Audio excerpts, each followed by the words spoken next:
हाँ तो गाइस, पिछले लेक्चर में बात कर ली थी अपनों ने स्टीरियो केमिस्ट्री में क्या कंफर्मेशन ऑफ रिएक्टिविटी देखने को मिलती है। मॉलिक्यूलर रीअरेंजमेंट पढ़ा, उसके बाद अपनों ने लगभग 6 टॉपिक पढ़े थे। एलिमिनेशन, सब्स्टिट्यूशन, उसके बाद अपनों ने कंफर्मेशन एनालिसिस ऑफ किसके बारे में पढ़ा, E2 रिएक्शन के बारे में, E1 के बारे में। उसके बाद मॉलिक्यूलर रीअरेंजमेंट पढ़ा, इसके बाद एसिड हाइड्रोलाइसिस पढ़ा, उसके बाद नेबरिंग ग्रुप पार्टिसिपेशन पढ़ा। उसके बाद अपन आते हैं ग्लूकोज या सुगर्स। सुगर क्या होते हैं? सुगर तो अपने को पता है, शर्करा होती है। कौन सी शर्करा होती है? ये क्या होते हैं? सुगर। सुगर होती है शर्करा। अब इसके बाद आपने पढ़ा है glucose. Glucose alpha D, beta D glucose. 2 प्रकार के ग्लूकोज, इनके नाम किस प्रकार से दिए थे? क्लॉकवाइज, एंटी क्लॉकवाइज के द्वारा। और उसके बाद इनकी क्या दिए गए थे? डी और अल्फा। ये किस प्रकार से पढ़े थे? वाम ध्रुव मिरर इमेज बनाई थी, एक H एक OH, एक OH एक H। उसके आधार पर अल्फा डी और बीटा डी ग्लूकोज। उसके बाद ये अल्फा और बीटा क्या थे?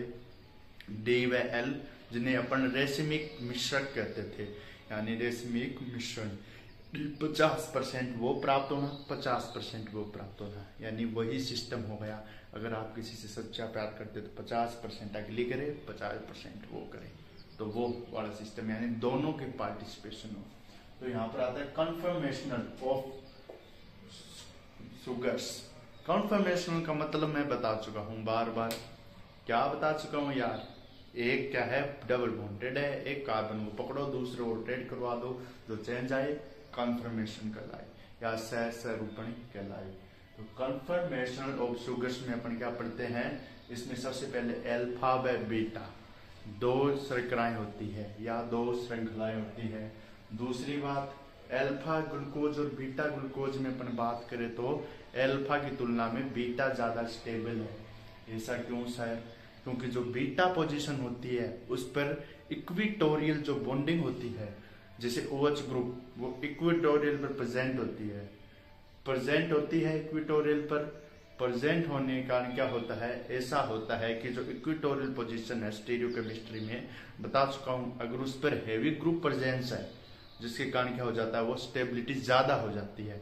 जबकि अपन अल्फा डी ग्लूकोज की बात करें तो उसमें क्या है? एक्सियल पोजीशन पर OH ग्रुप प्रेजेंट होता है, जिसके कारण क्या हो जाता है? वो लेस स्टेबल हो जाता है। तो देखिए, Ruiz 1950, alpha D glucose pyranose, beta D plus minus pyranose, both that chair confirmation. Ruiz ने बताया कि जो अल्फा डी ग्लूकोज है, बीटा डी ग्लूकोज है, वो कहां पाया जाता है? अपने पायरेनोज है, वो दोनों साथ में पाए जाते हैं। उसके बाद क्या आता है? अल्फा डी ग्लूकोज क्या है? उनमें ग्लाइकोसाइडिक बॉन्ड बनता है, HOH वाला बॉन्ड बनता है, ग्लाइकोसाइडिक बॉन्ड। पढ़ा है ना? इस प्रकार से पढ़ा नहीं था? 2 बॉन्डिंग इकाइयां जुड़ती थी, CH2OH, इस प्रकार से O, और एक कार्बन का, एक C फर्स्ट से जुड़ती थी, एक C4 से जुड़ता था, एक C1 से जुड़ता था। ठीक है, इस प्रकार से ग्लाइकोसाइडिक बॉन्ड पाया जाता है। दूसरी बात, इसी प्रकार बीटा में भी पाया जाता है। अलग बात क्या आती है? ये इक्विटोरियल पोजीशन पर, वो एक्सियल पोजीशन पर। अब इसके बाद इसमें लिखना है large number of groups in equatorial position, यानी इसके बाद क्या लिखेंगे? हमें दो रूप या चेयर फॉर्म में 2 रूप देखने को मिलते हैं, अल्फा डी ग्लूकोज और बीटा डी ग्लूकोज। ये एनामर होते हैं, ठीक है, ये एनामर्स है, यानी इसका क्या है? ये एनामर्स है। तो यहाँ पर एनामर लेस स्टेबल है अल्फा वाला, जबकि बीटा वाला ज्यादा स्टेबल है। क्यों? कारण लिखिए, क्योंकि बीटा डी ग्लूकोज में large number of groups in equatorial position,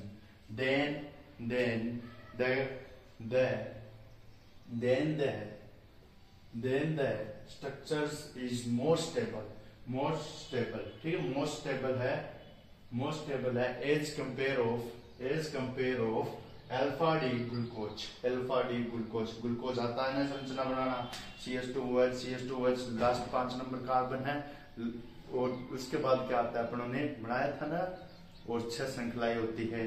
जैसे पहले कार्बन आता है, एक में एल्डिहाइड श्रृंखला होती है, एक में कीटोन, इसमें एल्डिहाइड आता है, जबकि फ्रक्टोज में कीटो ग्रुप आता है। तो aldehyde CHO HOH OHH HOH CH2 HOH CH2 OH इस प्रकार से बनाया था। सेम यही है, एक carbon, 2 carbon, 3 carbon, 3 carbon, 4 carbon, 5 carbon. ये O पायरेनोज, ये ग्लाइकोसिडिक बॉन्ड। ये यहाँ पर एक कार्बन, यहाँ पर देखिए इक्विटोरियल पोजीशन पर हाइड्रोजन है, एक्सियल पोजीशन पर OH ग्रुप है। एक्सियल पर है, एक्सियल ये ऐसे नहीं है, ये ग्रुप ऐसे जुड़ा है, ठीक है। एक्सियल का मतलब होता है लंबवत, इस प्रकार से यहां से है।